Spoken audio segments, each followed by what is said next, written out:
Good morning, dear participants. I have been asked to speak on handling difficult students in the classroom.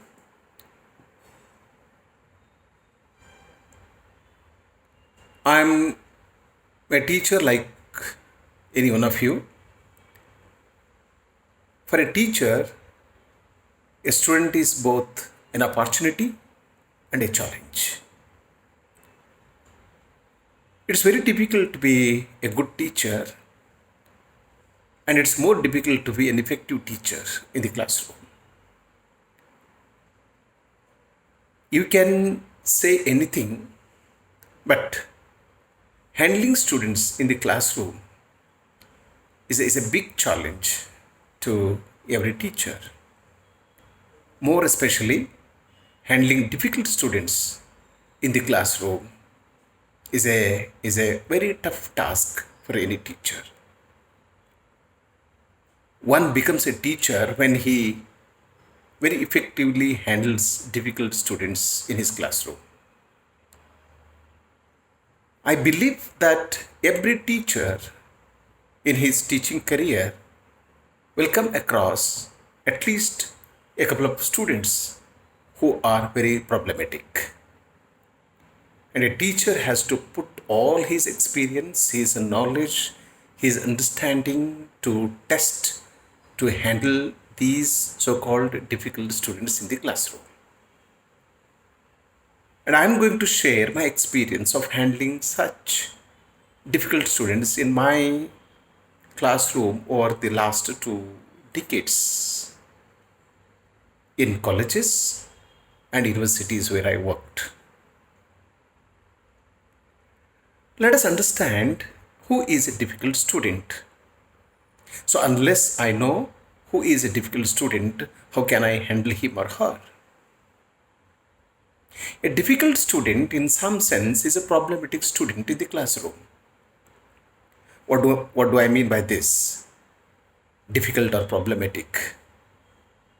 A problematic student is one who not only poses certain problems to the teacher teaching in the classroom, but also someone who is not prepared to learn anything in the classroom. There could be many reasons why a student in the classroom refuses to be taught or refuses to learn. And a teacher's job is to analyze these problems so that he can handle such difficult students with an ease. Let us understand who is a difficult student or a problematic student. A student may have various problems. Number one, he is very slow in learning. Number two, he exhibits certain behavior which is not acceptable. Number two, his capacity to learn is very low. He may have psychological problems. He may have behavioral problems. He may have cognitive problems. He may have language problems, linguistic problems. He may have physical problems.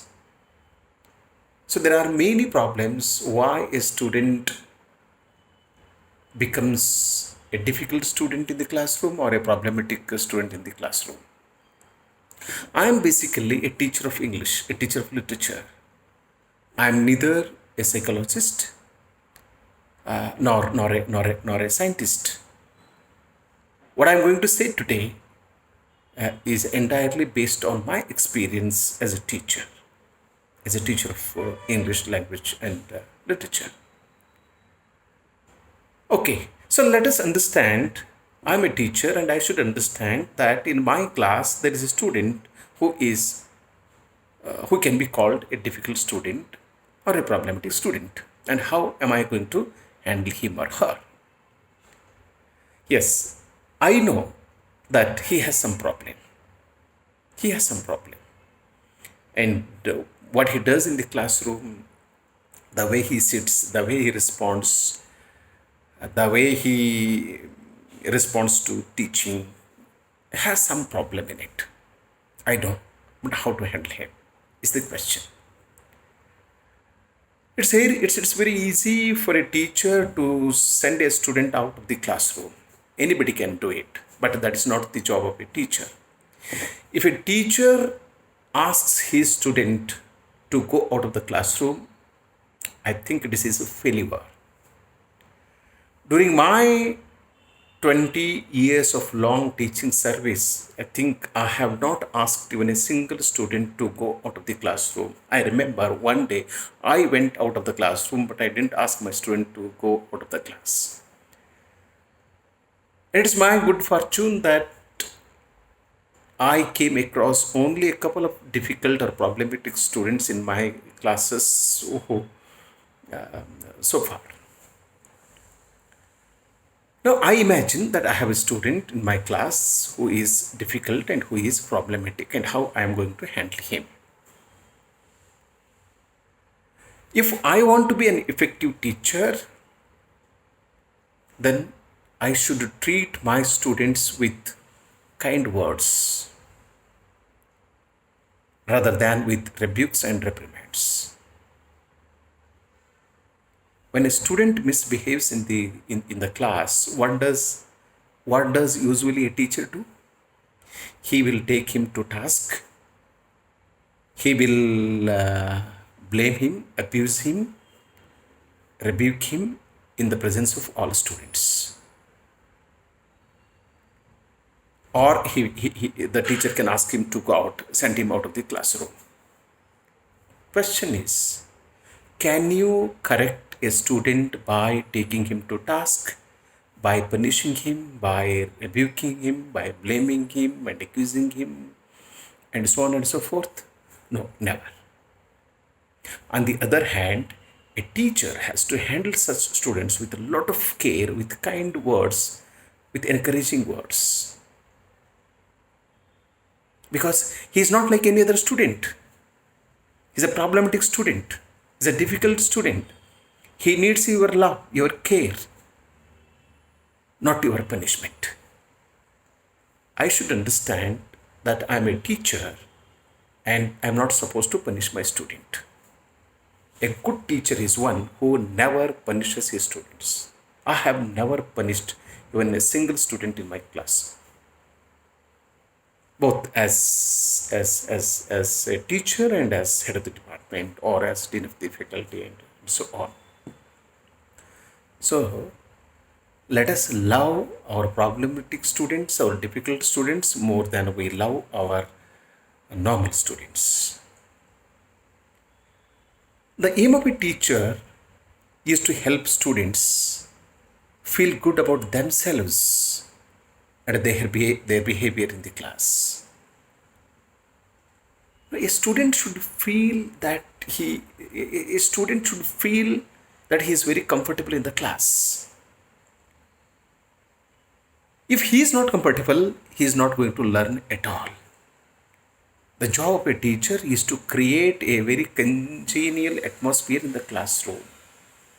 And he has to help students, problematic students, difficult students, feel good about themselves in the classroom.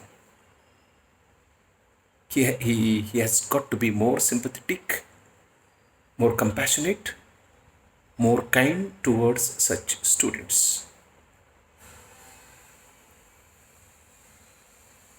And when misbehavior happens in the classroom, the teachers have to keep the following in mind. Number one, or in other words, what does a teacher, what should a teacher do when he comes across a problematic student in his classroom, a difficult student in classroom? Number one, take a deep breath and try to remain calm.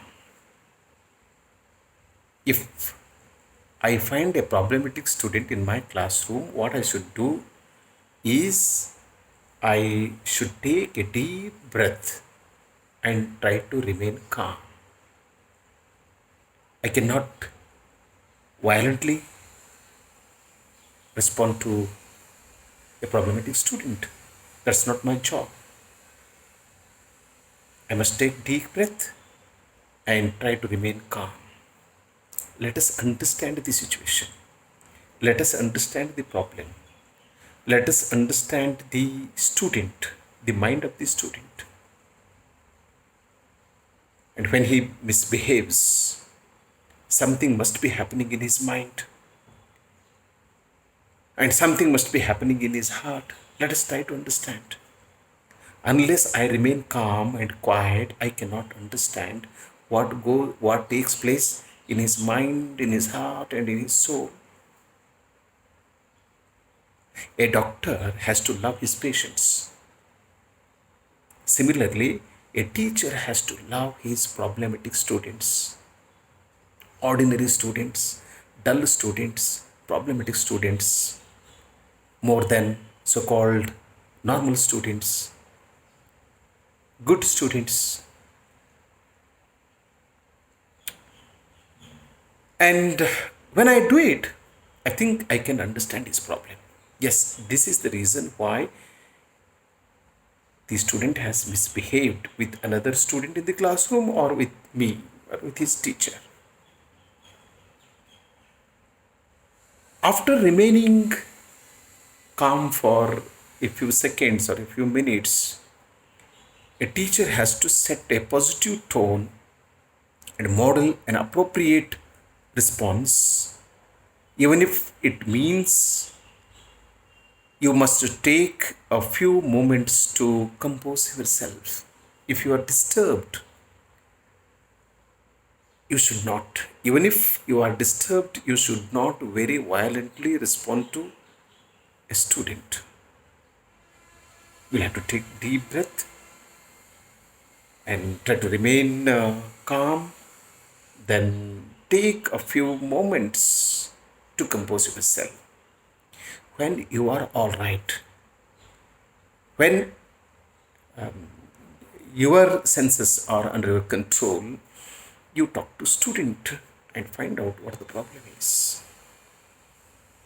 I'm sure that if you handle difficult student with love and care, with a lot of patience, with the peace of mind, then the student will also respond very positively to you. Then you also give an impression to the student. Look, you misbehaved in the classroom today. Your behavior with your friend in the classroom is not good. The way you reacted to me is also not good. Explain this to the student. Give him an impression that yes, you are upset. And you are upset not with him, but with his behavior. That's very important. So a teacher has to make sure that he is not happy with the misbehavior of the student. I don't dislike, I dislike your behavior, not you. Is the impression that a teacher has to give to his students. I like you, but your behavior is unacceptable to me. He will begin to understand, yes, I have done something. For that, my teacher has become upset. If I change my behavior, if I correct myself, my teacher will like me and will also like my behavior. A teacher has to understand that he is not very superior to his student, that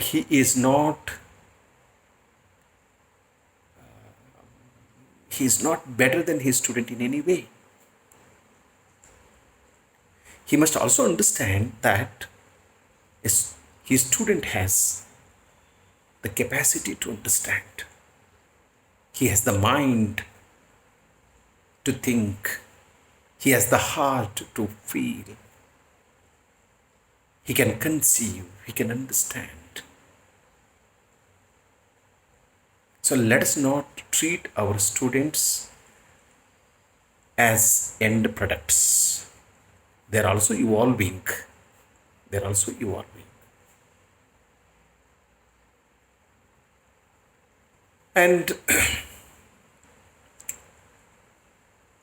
a lot of teachers do not give a chance to the student who has misbehaved to respond. So, as a teacher, it's my duty to give the misbehaving student a chance to respond. I can't straightway take him to task.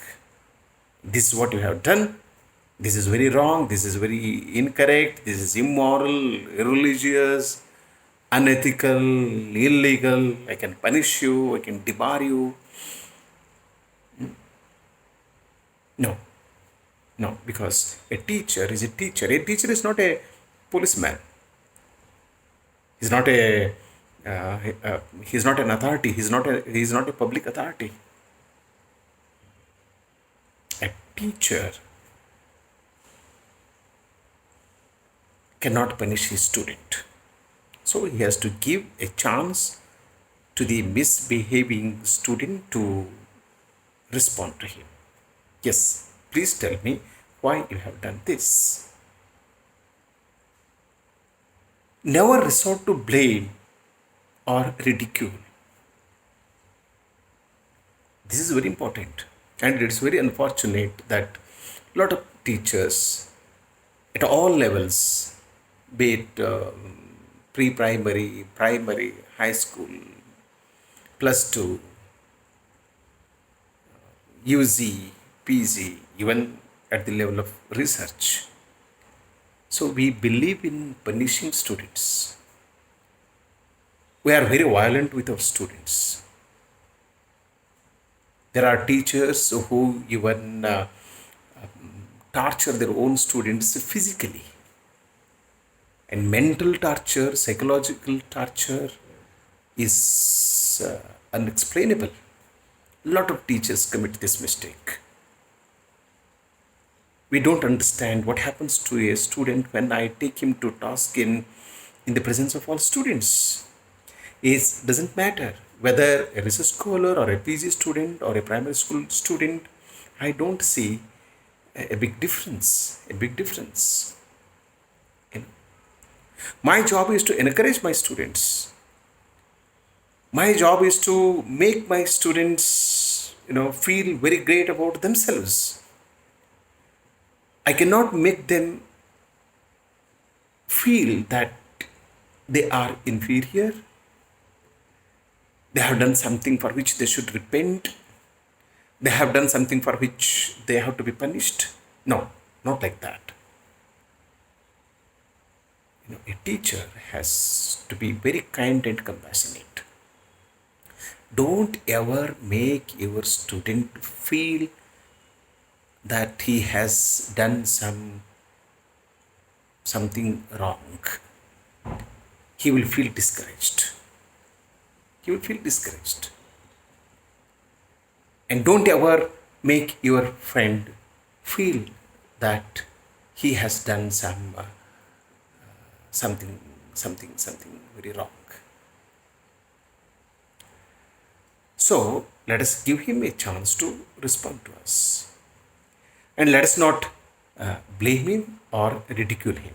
So ridiculing a student in the classroom is uncalled for.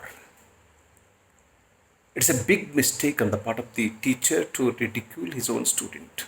He has no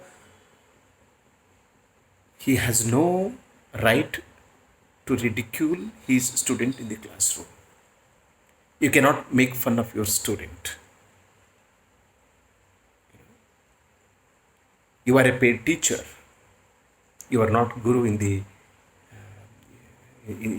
sense in which the term was understood in the past. You are a paid servant. For every classroom, you get paid. Then it's your duty to teach well in the classroom and not to punish the students. And a teacher has to avoid win-lose conflict. When you handle a difficult student, don't think that if you do not punish him, it is your big failure. No, it's not like that. It's not, you are not fighting a war with your student. Don't think that you should always win. Don't think that you should always defeat your student in the debate. Not like that. You surrender to your student. You say sorry to your student. And I'm sure that he will come back next day and meet you and tell you, sir, I'm sorry. I can share one or two personal experiences at the end of my presentation. And a teacher has to try to remain courteous in the face of hostility or anger. When a teacher becomes angry, or when a teacher faces a very hostile situation, then he has to remain more courteous. He has to remain more calm and he should compose himself. A teacher should not lose his patience. An impatient man cannot become a good teacher. A teacher has to have a lot of patience because you are not dealing with machines. You are not dealing with employees. You are not dealing with your subordinates. You are dealing with your students. Every student in the classroom matters. Every student in the classroom is a living mind. And a teacher has got to be very careful when handling his students in the classroom. See, unless there are students, there is no teacher at all. Because there are students, because there are institutions, we are there. So as a teacher, I don't have my existence if I don't have my students. Now we don't get students because of this COVID. Classrooms are empty. And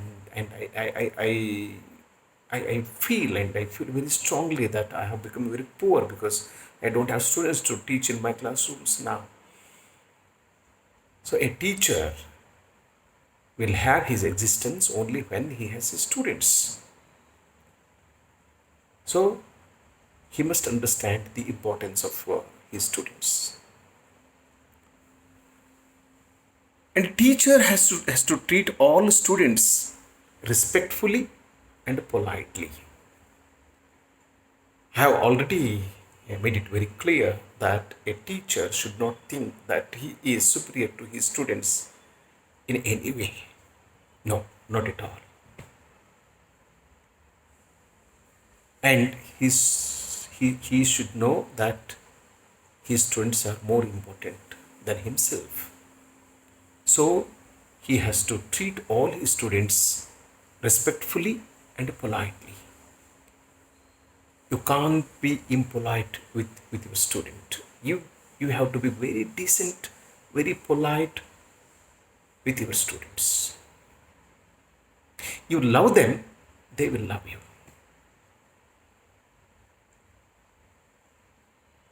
And a teacher, they also know the importance of the teacher.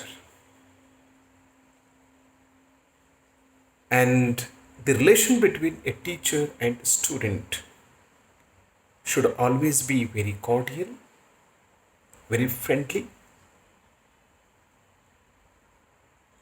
and there should be a lot of understanding between the two. So, I must treat all my students respectfully and politely. It doesn't matter how they are. A student can be impolite,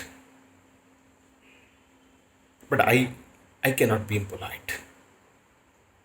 A student may not respect me, but I should respect my student. They're all students. A student can commit mistake, not a teacher. If you commit a mistake, you are not a teacher. Why should you be a teacher? And I have already made it very clear that a teacher is not a policeman, is not a public authority, is only a teacher. So only a teacher, that's all. I cannot fail a student, nor should I try to pass a student. I cannot debar, I cannot punish, I cannot rebuke, I cannot insult, I cannot humiliate. No, I should not do it because I'm a teacher. Remember, a good teacher, an effective teacher is more important than a father. And yes, you know, just as you will have one or two difficult children in your family, you will have one or two difficult students in your classroom. And there is slight difference between a difficult student and a problematic student. Every difficult students need not be a problematic students, and every problematic students need not be a difficult student. Because some students, maybe at the graduate level or postgraduate level, come to colleges and universities only to pass time, only to trouble teachers. I don't deny that.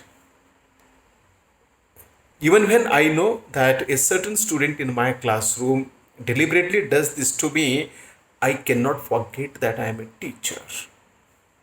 I must know how to handle him. I'll give you one or two classic examples that I have handled and my teachers have handled. And what is misbehavior?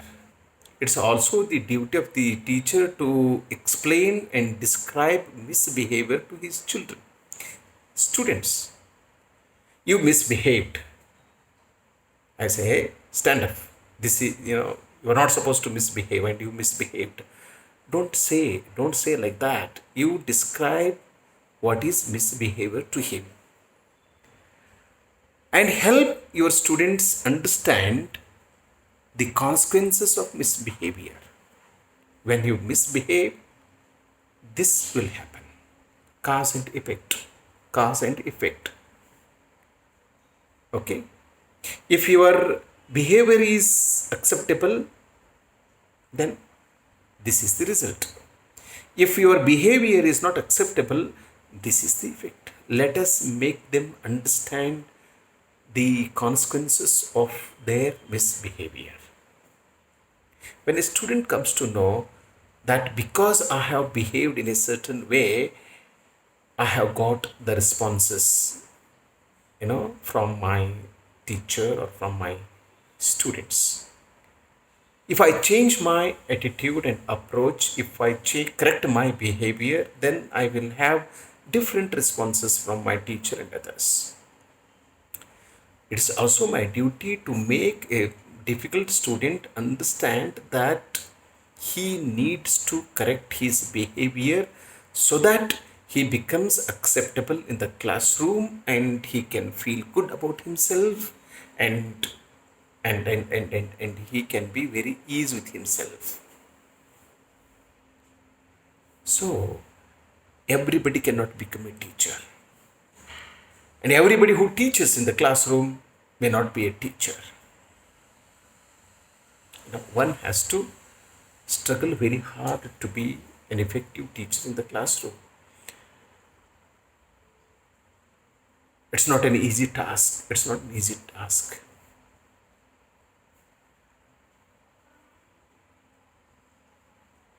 Then when a student misbehaves in the classroom, or when I come to know that the response of a certain student in the classroom is not so acceptable to me, I must analyze the reasons. You know, there could be cultural differences as well. Suppose a student a student coming from a remote village to a big city to learn may not know how to behave in the classroom. Similarly, a South Indian student going to North India, or a North Indian student coming to South India will also face these cultural differences. The job of a teacher is to understand the cultural differences of a student. Okay, these cultural differences are decided by their uh, by the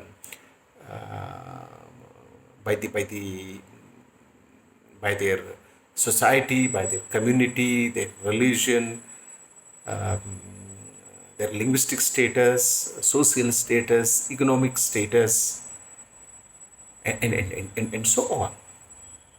India is a very diverse country. It's known for its diversity. It's also called multi-racial, multi-linguistic, multi-religious, multicultural state. We cannot expect an uniformed behavior from all the students. They differ. They differ from each other. Okay, the behavior of a certain student may appear to be uh, mm,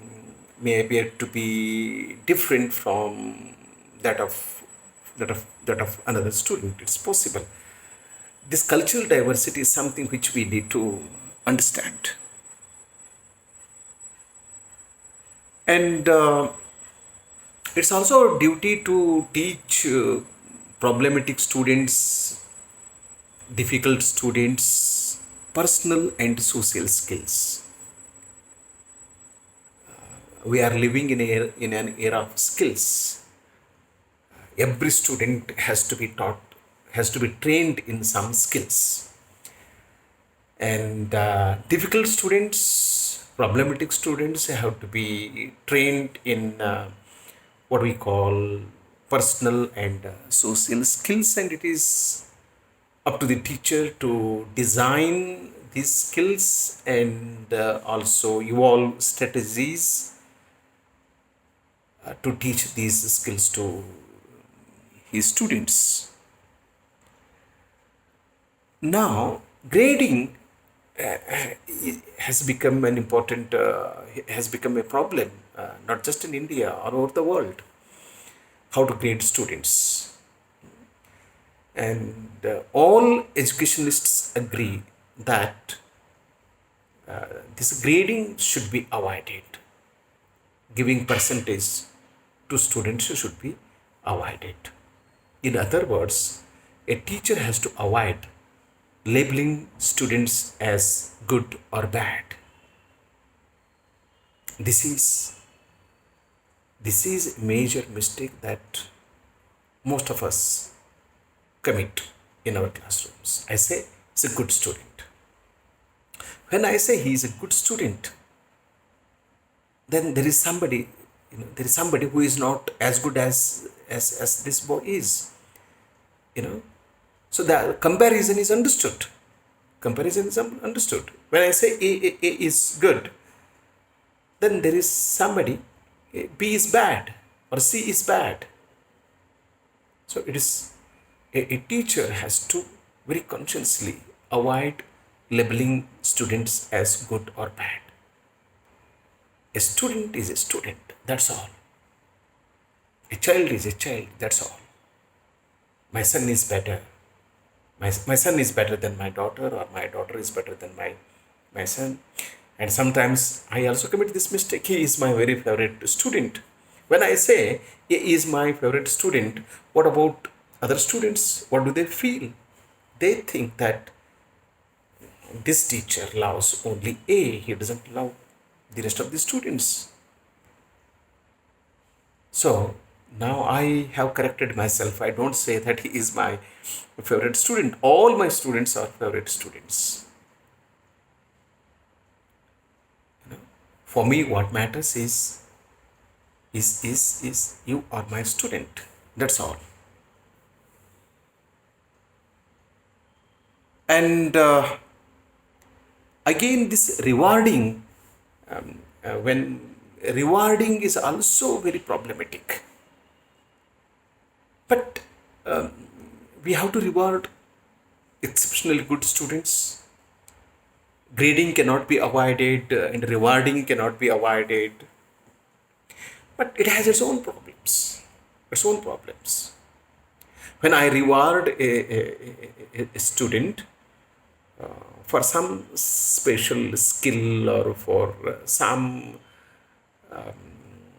special intellectual caliber, then I am denying the same to other students. It's very difficult to treat all students equally in the classroom because all of them are not alike. They differ in degree. They differ in degree. No students are the same. But still, a teacher has to evolve some technique to treat all his students equally. And personal care is something which every teacher has to understand. You will have to take personal care of your student. And when I come to know that a certain student in my classroom has some problem in terms of his behavior, in terms of his understanding, in terms of expression, and so on, I should not counsel him in the classroom. I cannot discuss with him in the classroom. I should call him to my cabin. I should call him or her to my cabin and explain to him or her, look, this is the problem that you have. You need to correct your behavior. You need to correct your expression. And to correct this, you need to do this, that, and so on. So, in other words, personal care and private counseling, they are very important. And I will share two experiences with you and call it a day. Professor Kirtnath Kurtkoti, a very renowned Kannada critic, a major modern Kannada critic, a very fine professor of English. He was my teacher and he was also my research supervisor. And on 3 to 4 occasions, he shared an experience of his own teacher with me, which I'm going to share with you today. There was a teacher in Karnataka College some 60 years ago. I don't name the teacher. And he was an English teacher, very powerful teacher, very effective teacher, very regular teacher. And he had a difficult student in his classroom, a problematic student in his classroom. And in every class of his, this problematic student and this difficult student would teach him, would tease him, ask him questions, very nonsensical questions, stupid questions, asking questions for the sake of asking questions, would trouble him and tease him and disturb him. And this teacher doesn't understand why this student creates problem for me in the classroom. And other students also wonder why this student was troubling this very good teacher. It continued. It continued for 1 year. And during those days, the teachers themselves used to correct the answer scripts of their own students and reward them the marks. It was in Oak. And this student who troubled the teacher for 1 year knew that he would fail in the examination. He wrote his exam and went back to his village. Came back one day. He was in his room. The results were declared. His friends asked him, told him to go to college and see his result. And he said, why should I go to college and see my result? I know my result because I troubled this teacher, wonderful teacher, for 1 year. And since he would correct my answer script, he would have failed me. I don't want to go and see it. Then they went to the college and to their shock, and they learned that this student stood first to the class. They came back running and informed him that you stood first to the class. He didn't believe, but he went to the college and saw with his own eyes. He stood first to the college, first to the class and first to the college. And he straight went to the quarters where the teacher was living. And when he went there, the teacher was sitting on a chair in the veranda, and he straight went to him and touched his feet. Then the teacher stood. He stood up and he embraced him, and he said, "I'm proud of you, and you performed well in the examination." Then the student asked, "Sir, you should have failed me. Please tell me why you have passed me." Then the teacher said, "Who am I to fail in the examination? You passed the examination because you did well. I didn't give even a single mark to you more than what you really deserve. You are a fantastic student." This one very marvelous corrective measure taken by the student changed the entire life of the student. The moment he came to know that he stood first to the class, and the moment he went to the teacher's quarters and touched his feet, he understood his mistake and he corrected it. Then he passed his BA, did his LLB, became a very famous advocate in the Supreme Court of India. And this is a moving story explained to me by my own teacher, Professor Kirtinath Kurtkoti. I will share my own experience, then qualitative, small experience. I think I came across 3 problematic students in my classroom. Then I will just share one example. It happened in Central University of Karnataka. I joined Central University of Karnataka in 2011 as associate professor, and the day I joined the department, I became the head. When I engaged my first class,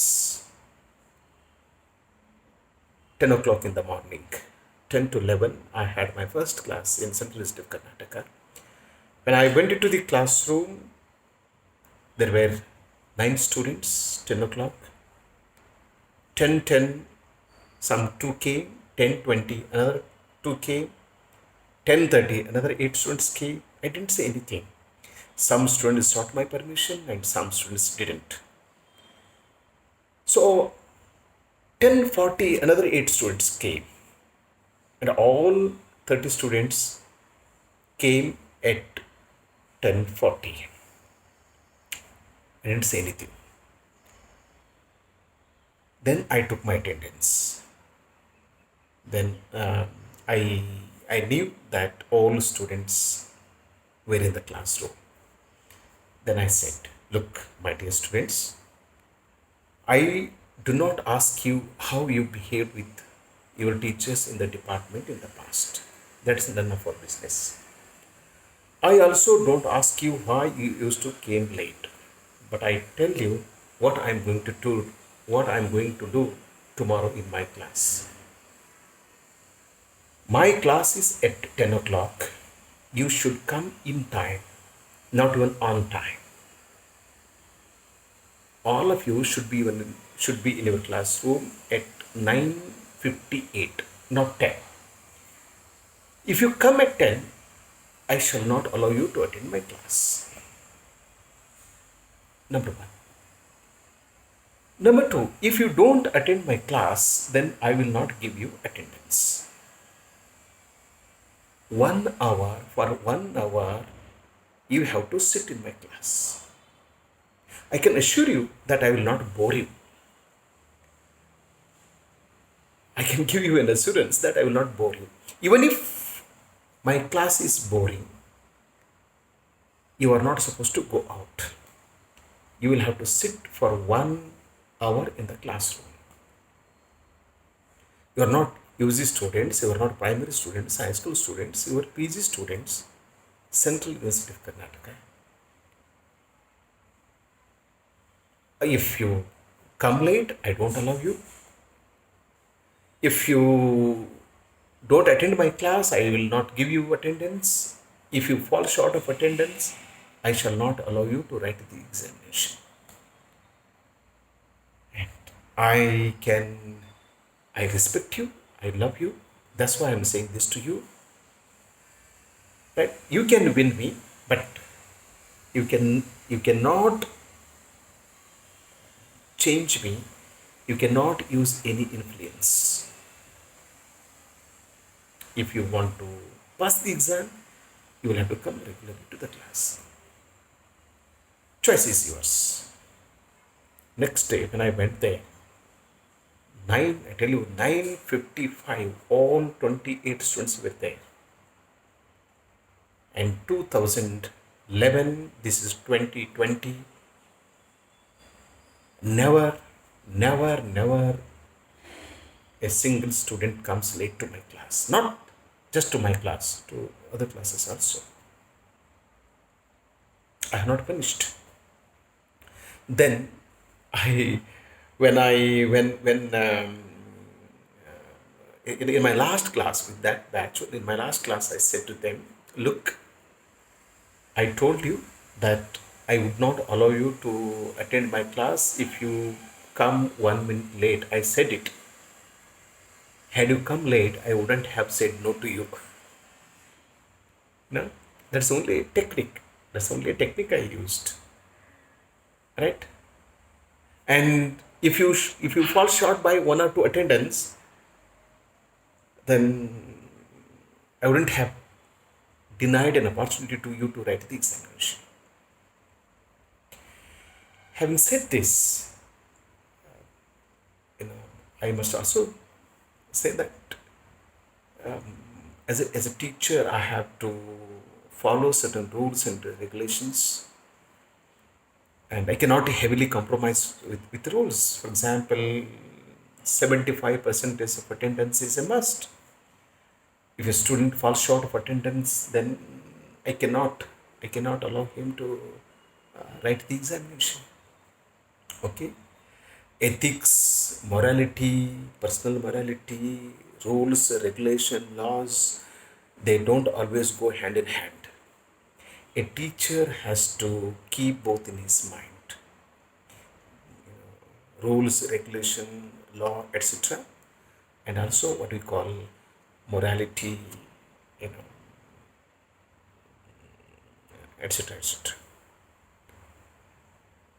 So